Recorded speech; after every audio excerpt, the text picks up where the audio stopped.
How's it going, everybody? I just wanted to give a shout out to MotoHorn real quick and say thanks for creating this horn. It has worked wonders. Quick start. Only place I can put this thing was over here by the clutch, up underneath by the fairing. With all the modifications and lighting I have, it left me with little places to put it. So let's get started. First, get started on this. I put the compressor over here in front by the oil cooler.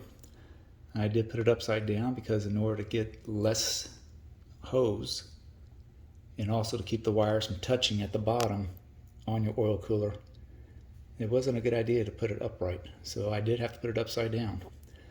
And to do this real easily, I just went to Lowe's. I grabbed a bolt with the head that would fit in that slot.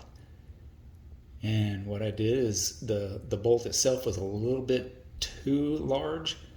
So all I did was got my Dremel tool and I took some of the threads off, so it slid right down in there and it worked out perfectly. The bolt itself does not turn because it fits up inside of the slot, and all you gotta do is just put that nut on the back side of the lock washer and it goes nowhere. And I did use a tie on it to hold the bolt there so I can get it up in there and get it bolted in, but I just left it on there kind of like a safety thing, because if it ever did come loose or something, that should hold the bolt even better.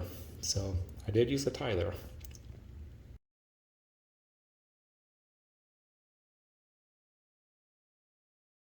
Once I got the compressor all hooked up down there, I came up here and started with the horn. I went over to Lowe's and I got two of those pipe hangers, and I used the pipe hangers to attach to the horn itself. As you can see, I did get the ones with the rubber pieces on it because that way it doesn't damage the chrome and you didn't have to add the extra rubber onto it, and it kind of holds everything pretty close together there. Then as far as the hosing goes, all I did was just go straight from there, went around the post, came up the backside, and attached right into it. As you can see, the hose length is pretty short, so it makes a lot better sound and getting more air in there. Now, as far as the bottom half, I know they said no zip ties, but unfortunately, with that bar going across, there's no way of putting a hose clamp or anything on there without actually damaging anything. So I just use a zip tie temporarily until I can come up with a better modification, or maybe somebody else out there has a better idea. But with that crossbar going across, it's real hard to even try and get anything in there. Now, once I got the actual horn hooked up, as far as getting it pretty much clamped in there, good to go, I went ahead and took the wiring, as you can see here, wiring itself coming off from the compressor. I took it up and took it into the hole that was already there on the frame. Came up straight with it.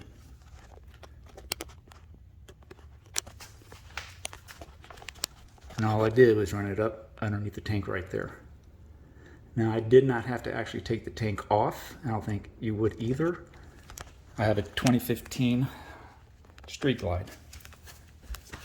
But directly underneath the tank, over in this area,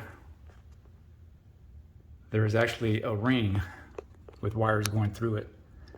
So right up underneath here, you got a ring. You can shove the wire through, and all I did was come down this way and went up underneath there. It worked out perfect, and the wires came out right here.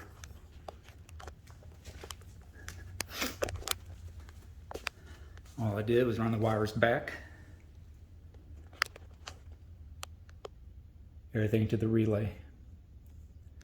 There's where I have the relay sitting at. All I did was have the bolted part slid up underneath here, and it doesn't move. Here's the fuse line for your fuse. The compressor itself, I have it grounded out right there. And the ground coming off the relay, I just have it grounded out right there. So it was real easy and simple as far as wiring it up. Following the diagram that they gave, everything worked out perfect. Now, the speaker wire right there, I have that going to the horn. that doesn't require a thick wire to go to the horn, so I did this just temporarily. As you can see, all I did was just put it through the hole and tied it off a little bit. Basically all I did was come back around. You're going to go follow the same line as you went with the power and the positive and negative. And all you're going to do is you're going to come out right here. You're going to come down where that ring's at.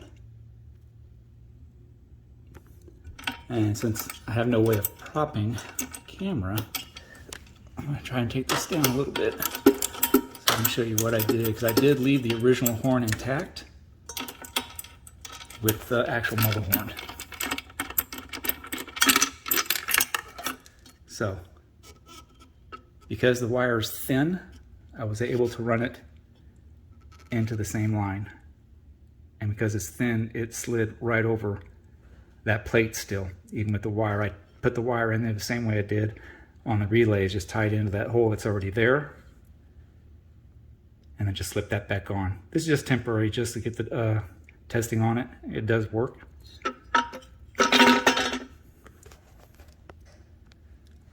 Okay, I went on ahead and tightened up the bolt back on the original horn. Basically what I'm going to do now is just go ahead and give you the sound with just the original horn. Now I'm going to go ahead and come around. I'm going to hook up that positive.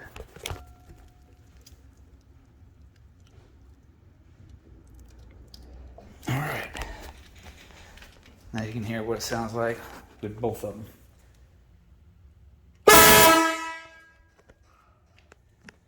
All right, as you can tell, there is a very big difference with this. One thing I do want to mention also, when you're putting this in this situation with the horn underneath your fairing, when you put it down on the bottom, you need to make sure that horn's not touching anything down there. Because if you don't position it just right, you will have the tip of that horn touching over here, and you have a chance of probably melting it. So just want to give you a heads up on that when you're putting that in there, that you could have a chance of that. So other than that, that's pretty much all there was to it. This wasn't really a hard install. It was just a matter of getting parts and finding out exactly where you want to put this thing. But I hope this helps out anybody out there that's having a little problems with it. Appreciate it. Thank you.